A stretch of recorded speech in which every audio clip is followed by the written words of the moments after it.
देशातला पहिला सार्वजनिक आजोबा गणपती, देशातला पहिला सार्वजनिक आजोबा गणपती म्हणत असताना ज्या लोकमान्य टिळकांना त्या आजोबा गणपतीच्या माध्यमातून जे प्रेरणा मिळाली, आज 139 वर्षात पदार्पण करत असताना देशातल्या या अमृत कालामध्ये मला या ठिकाणी नमूद करावं असं वाटतं, देशातला एकमेव असा गणपती, जो गणपती आजोबा गणपती म्हणून उल्लेख केला जातो, ज्याचं आसन त्याचं बैठक ही लोकमान्य आजोबा गणपती हे आजोबासारखं दिसतं, त्यामुळं या गणपतीचं नाव आजोबा पडत गेलं।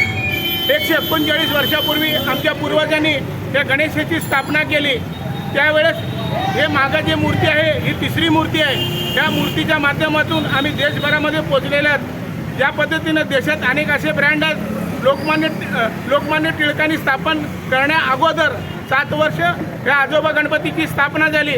त्यावेळेस आजोबा गणपती सर्व ज्येष्ठ नागरिक, वडीलधारी मंडळी, आमचे पैलवान मंडळी हे या ठिकाणी या गणेशाची स्थापना केली।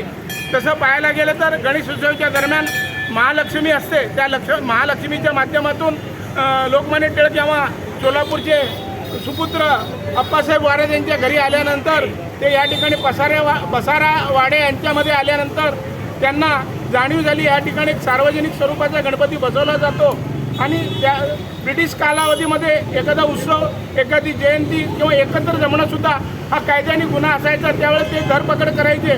पण आमच्या पूर्वजांनी त्यावेळेस अशा पद्धतीचं युक्ती लढवली की जेणेकरून धार्मिक माध्यमातून आपण हा उत्सव जर साजरा केला तर ब्रिटिश काही करू शकत नाही। म्हणून मला या ठिकाणी सांगावं असं वाटतं, कारण हे स्वातंत्र्य सैनिकाची भूमी म्हणत असताना शुक्रवार पेठ हे स्वातंत्र्य सैनिकाची कर्मभूमी म्हटलं तरी काही वावगा ठरणार नाही। त्याच कालावधीमध्ये स्वातंत्र्य सैनिक उच्चाधिकार समितीचे अध्यक्ष कैलासवासी चंद्रशेखर मम्माणे त्या समितीपर्यंत जाऊन पोहोचले आणि त्यांनी त्यांचं कार्य दाखवलं।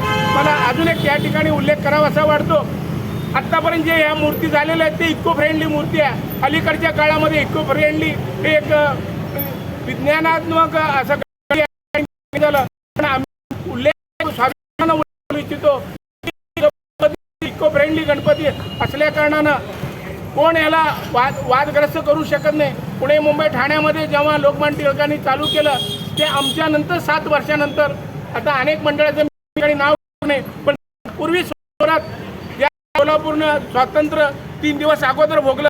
त्या स्वातंत्र्य सेनानी श्री शिवदार हे कुरारपेठ निवासी असून ते पहिले हुतात्मे होते, म्हणून उल्लेख करावा असं वाटतो।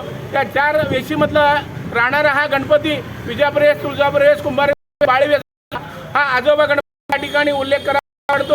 त्या अमृत कालामध्ये मला परत एकदा देशभक्त लोकांना किंवा आपल्या गणेश भक्तांना मला आव्हान इच्छितो, देशामध्ये शांतता, सुव्यवस्था, शेतकरी आनंदात राहावं, सर्व गुण्या गोविंदानं राहावं अशी तुमच्या सर्वांच्या वतीनं आजोबा गणपती ट्रस्टचे आमचे अध्यक्ष, उपाध्यक्ष, सर्व पदाधिकाऱ्यांच्या माध्यमातून मला या ठिकाणी तुम्हाला कळकळीची नम्र विनंती करायची आहे। देश सुख, शांती, समृद्धीनं या ठिकाणी वाढावं, जगावं, आपण सर्वजण जगावं अशी कळकळीची नम्र विनंती त्या आजोबा गणपतीची त्या सोलापूरच्या पवित्र भूमीमध्ये आपण सर्वजण याल आणि 10 दिवसाचं आमंत्रण मी आज या ठिकाणी देतो। सर्व भाविक, गणेश भक्त, पत्रकार, छायाचित्रकारांनी 10 दिवसामध्ये येऊन दर्शन घ्यावं अशा अध्यक्षाच्या व ट्रस्टच्या माध्यमातून मी तुम्हाला आवाहन करतो। जय हिंद, जय महाराष्ट्र।